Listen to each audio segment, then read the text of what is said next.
Bonjour, je suis Frédéric Bourdin. Je suis l'époux d'Irina Bourdin, la gérante du tunnel de l'amour.com. Aujourd'hui, je pense que vous êtes de plus en plus à me connaître. Vous savez que j'ai beaucoup de contacts en Ukraine, que ça fait 15 ans que je vais en Ukraine. Donc c'est pour cette raison que je fais toutes ces vidéos, parce que je connais bien l'Ukraine. Donc aujourd'hui, je ne suis pas là pour de nouveau parler de Monsieur Hong Kong, mais de vos mails que vous m'envoyez chaque semaine. Et d'un sujet plus spécifique sur les agences matrimoniales.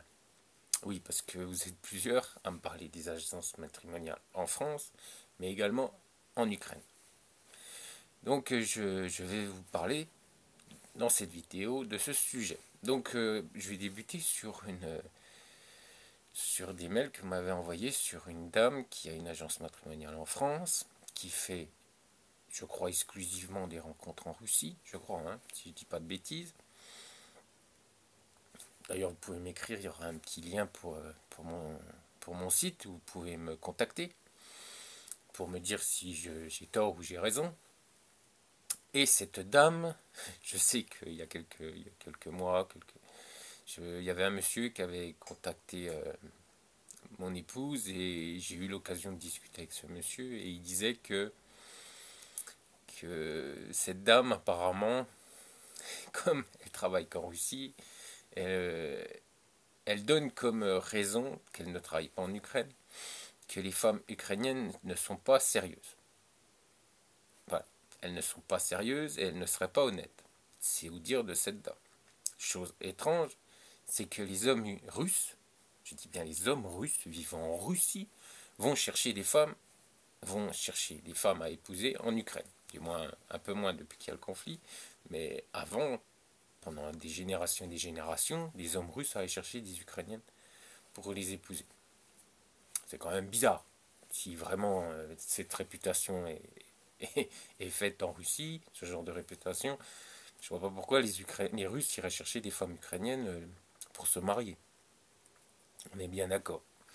Donc ensuite, j'ai eu plusieurs mails également de vous, messieurs, qui me regardaient. D'ailleurs, je vous remercie de regarder mes vidéos, qui me parlaient d'un problème apparemment récurrent que certaines agences font. Du moins, ils vous proposent un premier questionnaire avec une première sélection de dames, gratuitement. Apparemment, c'est ça qu'ils font. Et d'ailleurs, mon épouse le fait également. Mais quand elle vous propose des dames, c'est celles que vous allez rencontrer après signature.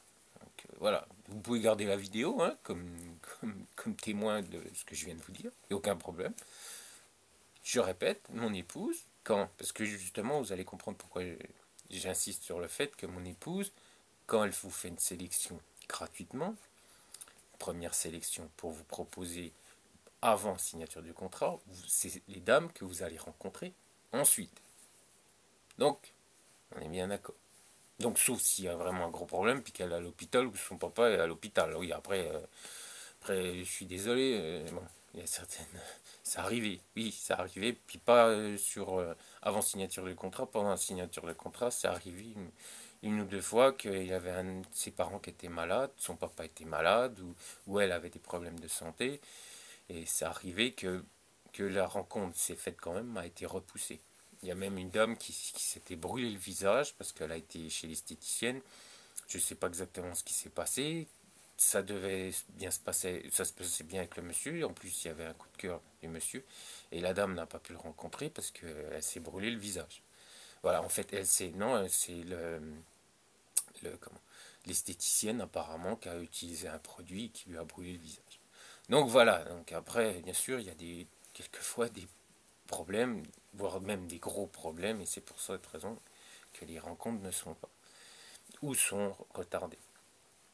Donc je reviens à mes moutons. Donc apparemment, le grand jeu de ces agences, c'est de vous proposer une première sélection gratuite. Donc là, on attire le client, et on propose des dames apparemment qui sont très jolies, charmantes, qui vont très bien au monsieur. Donc après, il y a signature du contrat, et les dames qui, première sélection, fouf, envolées. Il n'y en a plus. Voilà, elles ne veulent plus. c'est fini. Donc ensuite, elle vous propose d'autres dames qui apparemment ne plaisent pas toujours au monsieur. Voilà, ça je voulais vous prévenir, mais bon, je vous dirai pas quel est le nom des agences. Voilà, c'est à vous de choisir les bonnes agences, messieurs. Oui, oui, je vous mâche quand même beaucoup de travail, quand même, souvent dans mes vidéos. Je vous aide souvent, je vous aide à vous diriger vers les bonnes agences, mais je peux pas tout faire non plus à votre place. On est bien d'accord. L'agence de mon épouse, elle fait tout sérieusement. Voilà, c'était une petite parenthèse. Donc, contrat avant signature, du moins, sélection avant signature de contrat, faites attention.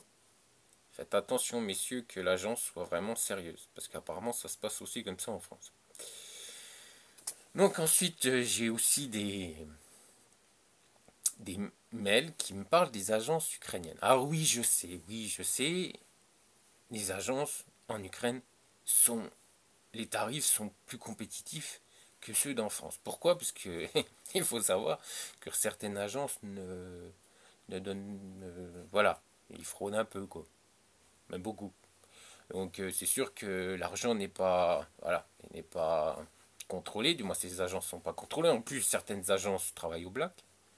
Il faut savoir que certaines agences ne sont pas inscrites à la chambre de commerce. Moi, j'ai eu la chance d'avoir toutes ces informations par ma meilleure amie. Donc, quand j'ai une agence, quand mon épouse veut travailler, ou du moins l'agence la contacte pour travailler avec elle, j'envoie toutes les coordonnées et on fait une enquête pour moi en Ukraine. Voilà. Donc, je sais que toutes les agences avec lesquelles mon épouse travaille, elles sont inscrites à la chambre des commerces. Mais c'est pas le fait de toute agence.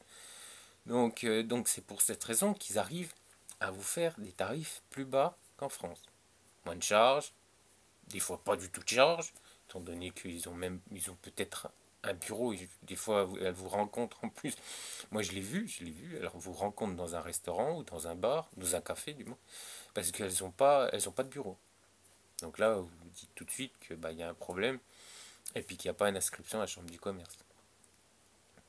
Donc il faut connaître, hein, messieurs, hein, il faut connaître l'Ukraine, hein, messieurs, pour tout savoir sur l'Ukraine et puis surtout savoir sur quelle agence aller. Donc, et je vais vous dire en toute sincérité, la plupart des agences qui sont sérieuses, à 80, peut-être même 100%, travaillent déjà avec des partenaires en Europe parce que justement, elles sont sérieuses. Et moi, en France, puis même dans d'autres pays, parce qu'elles sont sérieuses et puis qu'elles travaillent correctement. Du moins, pas tout apparemment. Aujourd'hui, je pense que les agences qui travaillent avec des partenaires en France, des agences ukrainiennes qui travaillent avec des partenaires en France, je pense qu'elles sont honnêtes et sérieuses. Voilà. Moi, c'est ce que je vois par rapport à l'agence de mon épouse. Donc, je voulais vous parler donc de ces agences. C'est très bien de chercher les prix bas. Bon, des fois, les prix bas, ça ne veut pas dire bon service et bonne qualité. Parce que vu ce que j'ai comme retour, apparemment, des messieurs dépensent beaucoup d'argent, même si c'est moins cher, moins onéreux qu'en France, mais ils dépensent beaucoup, beaucoup d'argent quand même, pour rien. Pour rien, parce que d'ailleurs, il y a un client, mon épouse, qui était satisfait, mais qui voulait des tarifs plus bas. Donc il a été en Ukraine, et là, il vient de revenir en courant dans l'agence de mon épouse en criant au secours. Donc après, vous en tirerez les conséquences. Des moins, je pense que vous comprendrez par vous-même ce qui s'est passé. Donc il faut également savoir que quelques anecdotes de vous monsieur, c'est vous qui m'écrivez. Donc la dame ne vient jamais à la rencontre. Le rendez-vous, la dame ne viendra jamais. Du moins, le rendez-vous que vous devez normalement, vous avez passé avec l'agence en Ukraine, bien la dame, elle viendra jamais. Euh, la directrice de l'agence, vous avez un premier contact avec elle, tout se passe bien, mais fouf, elle disparaît, puis vous savez pas, vous vous retrouvez tout seul en Ukraine parce que personne viendra vous chercher ou personne prendra contact avec vous en Ukraine. Il y a aussi également le fait qu'elles vous disent, vous êtes en contact aussi avec une dame en Ukraine, parce que c'est souvent des dames, je crois qu'il n'y a qu'un monsieur à ma connaissance. un ou deux messieurs qui ont des agences en Ukraine, mais en général c'est des dames. Donc la dame vous dit, ah oui, oui, il n'y a aucun souci, vous allez pouvoir la rencontrer. Bon, d'accord, vous êtes confiant, vous partez, puis quand vous arrivez, elle vous dit, ah bah non, non, non, bah non, la rencontre se fera pas, mais j'ai d'autres dames, bon, beaucoup moins jolies, parce que, bon, voilà, mais parce que elle vous donne les profils que vous pouvez rencontrer, mais c'est plus le genre de la dame que vous souhaitiez rencontrer. Donc voilà, donc après vous êtes coincé, bien sûr, vous êtes en Ukraine, donc soit vous passez une semaine tout seul, puis vous visitez, vous faites du tourisme, ou soit vous faites quand même quelques rencontres, mais des fois avec des dames qui vous plaisent pas, ou soit ça arrive aussi que vous dites, vous, vous criez au secours à ma femme pour qu'elle vienne en aide parce que vous êtes tout seul en Ukraine. Ça arrive, et je l'ai constaté encore dernièrement. Donc après, c'est vous qui voyez, messieurs. C'est sûr qu'il y a toujours le fait que ces agents sont moins chers, mais attention, il y a des agents sérieux, je ne veux pas dire qu'il n'y en a pas. Mais vous allez quand même au-devant de possibles problèmes, voire même de gros problèmes, étant donné que vous allez vous retrouver tout seul pendant une semaine en Ukraine. Donc je vais continuer également pour le... Ah oui, vous êtes plusieurs à dire à mon épouse que certaines dames peuvent avoir des amis en Ukraine. Oui, c'est vrai. Et ça, malheureusement, n'importe quelle agence ne peut pas le contrôler. Parce qu'elle signe quand même des documents, comme je l'expliquais dans une de mes vidéos, je vous expliquais un peu comment ça se passait. Et bien sûr, des fois, apparemment, moi je ne l'ai pas constaté personnellement, mon épouse non plus, mais apparemment il y aurait quelquefois des dames qui joueraient pas le jeu et qui vivraient déjà avec, du moins, qui auraient déjà un copain en Ukraine. Donc je suis d'accord avec vous, bon voilà, si m'a apporté ces faits, c'est que c'est réel, mais il faut savoir également que vous, messieurs, vous pouvez aussi avoir une copine en France, puis que nous ne soyons pas informés de ce fait. Donc, vous apportez tous les papiers, comme quoi vous êtes bien divorcé, séparé, ou veuf, ou même célibataire. Bon, donc voilà. Nous, on ne peut pas faire une enquête. Je vais pas, du moins mon épouse va pas envoyer un détective à chaque fois pour contrôler ces messieurs ou contrôler ces dames. Ça, c'est pas possible. C'est impossible. Vous vous rendez compte que déjà, juste pour les adhérentes, mon épouse en a 3000. Donc si à chaque fois elle doit envoyer un détective pour savoir si elle vit avec un monsieur ou non, ça ne sera pas possible. D'ailleurs, aucune agence peut le faire, même si elle le connaît bien, elle raconte quand même ce qu'elle veut. Donc voilà, donc soyons clairs, si la dame est honnête, elle est honnête. Si la dame est malhonnête, malheureusement, ça sera compliqué pour s'en rendre compte, étant donné qu'elle a fait tout le nécessaire, contrat, documents, vidéos, comme je vous explique dans une vidéo précédente. Ça va être compliqué pour ensuite aller plus loin. Déjà, il y a beaucoup de documents qu'elle doit fournir, des vidéos, voilà. Mais je veux quand même préciser que déjà vous, messieurs, vous aussi, vous pouvez... Et pourquoi je le dis? Je dis ça parce que justement, j'aurai une anecdote à vous communiquer, à vous expliquer. Donc vous aussi, vous pouvez avoir une copine en France et puis ne rien dire à l'agence. Et puis partir en Ukraine, et puis rencontrer des charmantes dames, et puis après revenir, et puis repartir sur votre vie avec la dame avec qui vous avez déjà une relation. Alors pourquoi je parle de ça? Parce il y a quelques mois, et peut-être un an, des fois c'est moi qui réponds au téléphone parce que mon épouse est surbookée, elle a des rendez-vous Skype, elle a des rendez-vous Viber. Donc à un moment donné, ben, le téléphone sonne et quand vous insistez, bien c'est quelquefois moi qui réponds. Parce qu'elle peut pas, elle n'arrive pas, elle n'a pas non plus quatre mains, donc c'est moi, ça peut arriver que ce soit moi qui vous réponds pour l'aider. Donc je réponds à cet appel, parce que ce monsieur avait téléphoné quand même au moins 2 ou 3 fois. Donc je rappelle ce monsieur me dit, bah écoutez, avec le portable j'ai des problèmes, est-ce que vous pouvez me rappeler sur le fixe? Donc d'accord, je le rappelle sur le fixe, parce qu'apparemment il n'y avait pas trop de réseau. Puis ça arrive.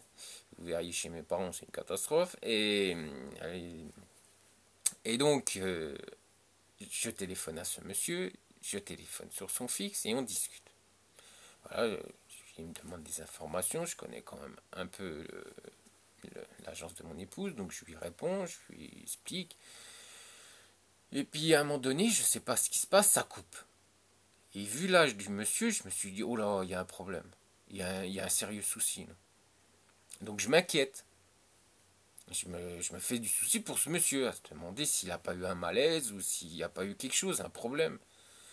Donc je téléphone sur son portable en premier lieu, parce que je me suis dit peut-être que sur le portable il y a un problème aussi avec le fixe, donc je téléphone sur le portable, personne ne me répond. Je rappelle sur le fixe, et là, écoutez bien messieurs, écoutez bien, et là j'entends la voix d'une dame sur le répondeur. Bonjour, vous êtes chez monsieur et madame. Puis la dame était assez dynamique, la petite dame. Et voilà, donc j'étais chez monsieur et madame. D'ailleurs, ce monsieur n'a jamais rappelé. Ça a été fini, pouf, il a disparu. Il n'a jamais rappelé. Donc, vous comprendrez que ces messieurs aussi ne sont pas trop honnêtes non plus, quelquefois. Donc ça va dans les deux sens. Mon épouse fait un maximum de travail pour que ces dames soient honnêtes. Et même ça arrive quelquefois qu'elles se rendent compte que certaines dames, elles lui plaisent pas et qu'elle n'a pas confiance. Donc elle part de sa base de données. Mais vous voyez que tout gérer à 100%, dire que à 100% tout est clean d'un côté ou d'un autre, c'est pas possible. C'est pas possible. Si une agence vous le dit, qu'elle a plus de 300 ou 400 demoiselles ou dames dans son agence, puis qu'elle dit si, moi tout est clean, ben, il faudra quand même qu'elle m'explique comment elle fait. Soit elle les connaît toutes personnellement, et puis là, après, voilà, j'explique tout ça dans une autre vidéo. Mais bon, elle vous mettra plus en avant les copines, et puis celles qu'elle n'a pas franchement un bon contact, elle va certainement les oublier. Mais donc je pense que 100% de... Non, je pense pas que ça soit possible. Je suis désolé messieurs, d'un côté comme dans un autre, ça va être compliqué. Donc il y a des documents, comme je vous dis, il y a des vidéos, mais on peut pas faire plus qu'il est possible de faire. Donc voilà, je voulais faire cette petite vidéo juste pour vous parler de ces deux sujets qui je pense étaient importants. Je vous dis à la semaine prochaine. Je vous souhaite une bonne semaine. Soyez forts et allez-y. Allez en Ukraine, rencontrer des beautés, des jolies dames. Parce que vous pouvez rencontrer des jeunes dames charmantes. Et puis qui seront honnêtes, qui seront gentilles, qui seront agréables, qui seront des amours. Et puis, de toute façon, moi je pense être l'exemple parfait pour vous, du moins, pas en tant que personne, hein, c'est clair, mais mon expérience peut vous montrer que on peut rencontrer une femme adorable, une femme très belle, et puis que tout se passe bien, et puis qu'elle soit un amour. Donc je pense que mon expérience peut vous servir aussi pour vous, messieurs, pour vous montrer que vous pourrez rencontrer quelqu'un de très bien en Ukraine. Allez, je vous dis à bientôt,